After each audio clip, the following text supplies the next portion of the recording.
Hi, everybody, and welcome back to Dancer's Feed. So today I have a really special guest with us, and her name is Miss Lauren Carey, and she is a registered dietitian and nutritionist, and also the founder of LBS Nutrition LLC in East Brunswick, New Jersey. So since she's an expert, she's going to be speaking to us about certain vitamins and minerals that are important for dancers and athletes, and we're kind of going to go into where you could find these vitamins and minerals in certain foods, how you can maybe prepare them. And she's kind of going to lead the way because, again, she's the expert in this, but I think it's really vital, very critical for dancers to know how to nourish the body correctly and how to balance, eating correctly in everyday life because it can't always be perfect. So first I'm going to have Lauren introduce herself and talk about her background, and then we're going to go down the list of a few vitamins and minerals. If you could just introduce yourself and tell us everything. Yeah.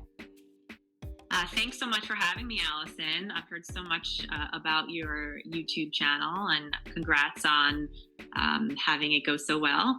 I am a registered dietitian for the last 12 years and in Central Jersey. So we have a few different practice locations. Right now, of course, we're doing everything virtually. It's been great working with so many different clients throughout the years. Our specialties include, we're based more on specialties than say just weight loss. People come to us for lots of other reasons. Whether they have a chronic illness that we can help them or nutrition can help them, or just they need to learn about their food allergies, or they are trying to, be as healthy as they possibly can. Maybe their energy is down. Maybe they have history of different illnesses in the family. So, these are some of the reasons, just some of them, why people come in. We have 4 dietitians in my practice, which I started in 2011. So we are going on almost 10 years. Wonderful. Yes, goes fast. So that's been great. And, we each specialize in our own things. So we really like to have an approach that's balanced, more about wellness, more about feeling good, having good energy, and just being happy with the plan or whatever you're doing for your health. Because who wants to be on some kind of miserable diet, right? Who wants to be told they can't eat certain things? You want to be able to eat healthy foods, but also foods that you enjoy. So today, I would like to talk about just some key vitamins and how to incorporate them into your daily routine. And then we can wrap up with some snack and meal suggestions and closing remarks. Excellent. Perfect, Lauren. Thank you. All right. So, and just so everybody knows, I'm going to leave Lauren's information down in the description box below. So if you want to reach out to her with any questions about today's video or I guess nutrition, she's a busy woman though. So I'll put her information on the bottom. So let's start off with iron. Let's talk about its function in the body, and we'll just take it from there, just iron. Iron, right? So we hear about all these vitamins, right? You need this, you need that. And it's just, you just don't want to be so focused on amounts, but you want to learn to incorporate them into your daily routine if possible. So what is iron, right? So what does it do? Why do dancers, or why do most people need iron?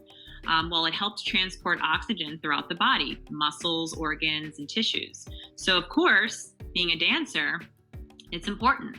And a lot of times, if you are restricting, say, fats in your diet, or you're too careful, you're not going to absorb a lot of these things in your body. So as we talk about more of the other vitamins too, you have to remember that nutrition is number one here. You want to be taking care of your body. So let's talk about iron. What are signs if your iron is low?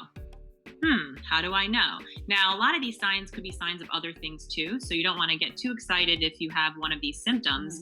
But number one is fatigue, right? You're just tired all the time and you don't know why. Maybe you're getting sick a lot. Maybe you have a lot of migraines.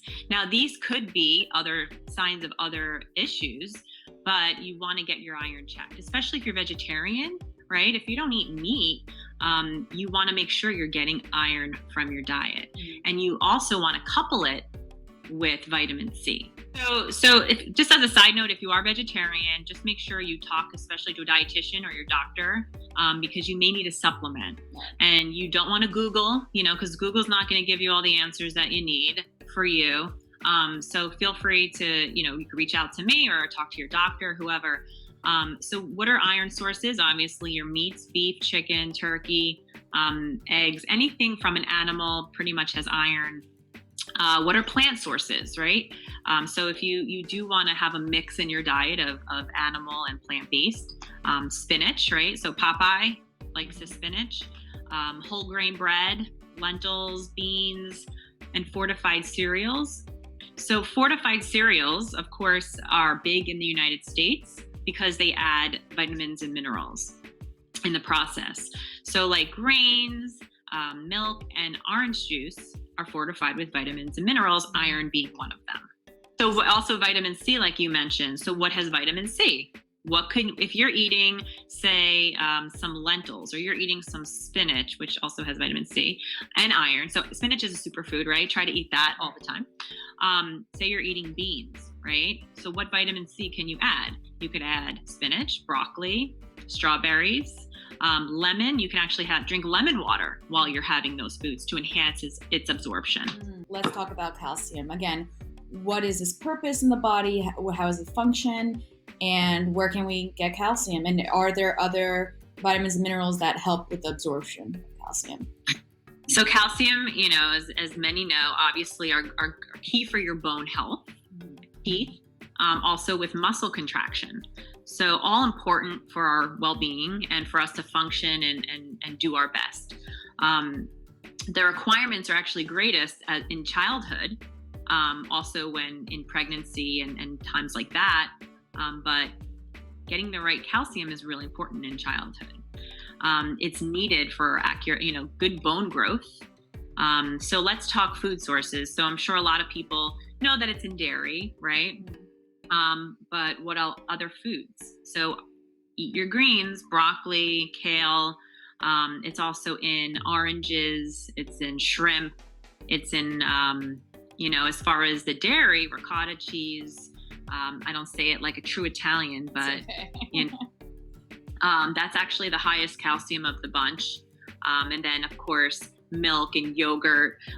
Mozzarella cheese has a lot more, more calcium than some of the other cheeses. And cheddar cheese is up there too.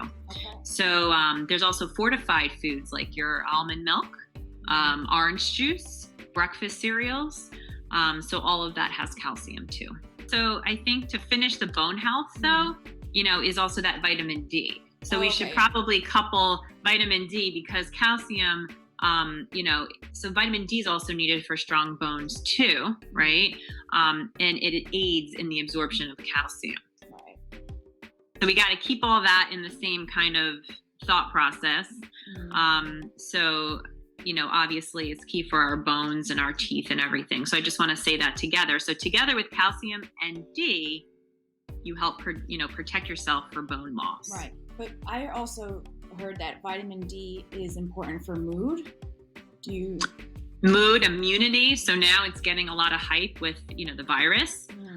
With COVID around, they're suggesting taking vitamin D. But get it from your food if you can, right? Unfortunately, vitamin D only has a few food sources. Right. Salmon and fatty fish will have the most. So I don't know how much people are eating of that right now. Cheese and egg yolks have a little bit, but to be honest, fortified foods will have the most. So back to that stuff, back to the breakfast cereals, back to orange juice, some yogurt and cheese might have. So fortified foods. Unfortunately, some of the fortified foods like the breakfast cereals, they do have a lot of sugar though.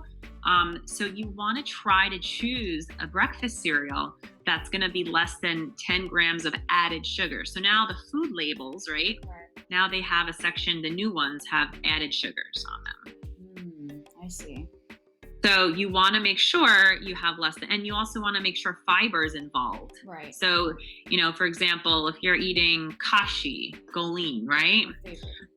You want to make sure, like, that's one of the highest fiber cereals, or bran flakes, right? So they're going to have the least probably added sugar and the highest fiber. So that's what you want. Right. People could also use those cereals as toppers to, like granola or, yogurt. Doesn't necessarily have to be like a bowl of cereal. Yeah, exactly. Cereal. So I oftentimes have the kashi and yogurt. Exactly. Yeah. And that could be a great breakfast, having a little kashi crunch, or have some bran on some yogurt. And that's a perfect in between. And especially if you're going to be dancing, that's something that's not going to make it feel like, oh, I just ate so much. Right. So that's right. So that's, we can talk about those things, about other foods and snacks. So vitamin D, remember, so back to intaking the right nutrients. If you're not getting in fats in the body, you're not going to absorb your vitamin D. So it's so important to get in healthy fats in the diet. Now let's talk about potassium and magnesium. They're both involved in energy metabolism, okay. As well as muscle and nerve function. So again, it's like all of these are having to do with muscle, right? And energy. So that's why they're so important to athletes, to any time you're using your body. So what has potassium? So potassium's in melons and oranges. Back to that spinach, has everything in it. We might as well try to get spinach in a lot, right? Broccoli, apricots, raisins, some dried fruits, potato, banana. So those are the highest potassium. Magnesium would be in nuts and seeds, pumpkin seeds especially. So those little papita seeds are going to be extremely high in these, and legumes, beans, stuff like that. So I think, you can get them in, pretty easily from those foods. Yeah, especially, if you have a smoothie bowl, you basically could just add just throw it all in there, throw it all. Yeah. Even some spinach, if you don't mind the color, because actually spinach in a smoothie doesn't change the taste. It just makes the green. So if you are okay with drinking a green drink, Right. Awesome. So great. We talked about those. And then the last one really are the B vitamins. So I know that's really important. There's like a lot of hype right now about vitamin B12 specifically. And I think that's because that's like one of the main vitamins that vegans, for instance, may lack in a vegan diet, but that's a huge thing right now. So can you talk about the B vitamins and, Yeah, well, that's also kind of like the, the plant sources of iron, the ones that don't get absorbed as well. But the B vitamins, basically B vitamins take what you eat and they help you get energy from those foods. Okay. So think of how important that is, right? So you want to use your food for energy, obviously, and other reasons too, but that's where you want to get your energy from. You don't want to be banking on coffee, energy drinks, too much caffeine. You want to be getting it from your nutrition and your food. Absolutely. So that's important. So there's so many B vitamins, right? There's B1, B2, B6, B12. B12 is only from animal sources, yes. So if you are vegan or vegetarian, you will have to take a supplement for that. Mm-hmm. And again, you would discuss with your dietitian or your doctor. So B vitamins, eggs. So eggs have a ton of nutrients. B vitamins are one of them. Peas, dried and fresh fruits, oats. So there's some really good oatmeals out there. The fortified breakfast cereals, brown rice, chicken, meats. So all of that would have B vitamins. So a lot of overlapping, right? So there's a lot of foods that overlap with the others. That's why it's just so important to have some go-tos. Right. So B vitamins are very important. Okay. Too. And they're all important, right? Yeah, no, they all, of course. And so thank you again so much, Lauren. I really appreciate your expertise. And everybody who's watching, stay tuned because Lauren may be in another video speaking about something a little bit different. But it's always great to have, again, experts in the field to explain things and to teach things. and for us to always keep learning. It's always so, so important, especially when it comes to your body. So, Lauren, thank you so much. Thank you. And it's eating healthy. It's a form of self-care and loving the body you're in, right? So you want to try to be healthy and happy. That's the goal. And hope to join you again, Allison, in a future video. There's a ton of things to talk about. What I do on a daily basis with so many different clients, right? So hope everybody is staying well. And you too, Allison, and we'll be in touch. Yes, thank you so much, Lauren. All right, guys, if you liked today's video, please don't forget to give it a thumbs up and also subscribe to the channel Dancer's Feed. And don't forget to read the blog, which is going to have like a paraphrased transcript of this interview as well. And yeah, I'll see you all next time. Bye, dancers.